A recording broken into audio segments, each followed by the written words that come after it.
প্রিয় দর্শক, আসসালামু আলাইকুম।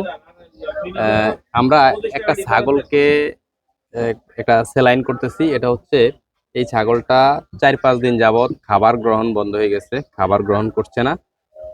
তো আসলে এর খাবার বন্ধ হয়ে যাওয়ার বড় যেটা কারণ সেটা হচ্ছে এ প্রচুর পরিমাণে টমেটো খেয়ে ফেলছে।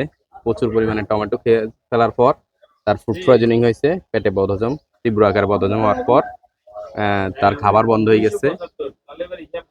খাবার দীর্ঘ সময় না খাওয়ার ফলে তার ডিহাইড্রেশন দেখা দিয়েছে, পানি শূন্যতা দেখা দিয়েছে। সে আর বেশি সময় দাঁড়িয়ে থাকতে পারে না। অল্প একটু সময় দাঁড়ানোর পর সর্বোচ্চ 1 মিনিট দাঁড়িয়ে থাকে, এরপরে থেকে শুয়ে যায়। এই জন্য তাকে আমরা একটা ডিহাইড্রেশন দূর করার জন্য একটা ইলেকট্রোলাইট স্যালাইন তাকে আমরা করিয়ে দিয়েছি।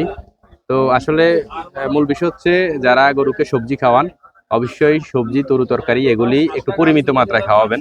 টমেটোটা একটু সমস্যা, এটাতে টক আছে আর প্রচুর পরিমাণে পানি থাকায় অতিরিক্ত মাত্রায় টমেটো খাওয়ার ফলে তার হজম ক্রিয়ার ব্যাঘাত ঘটতে পারে, যার ফলে এরকম ধরনের ফুড পয়জনিং হয়ে যেতে পারে এবং খাবার বন্ধ হয়ে যেতে পারে। ধন্যবাদ। আসসালামু আলাইকুম।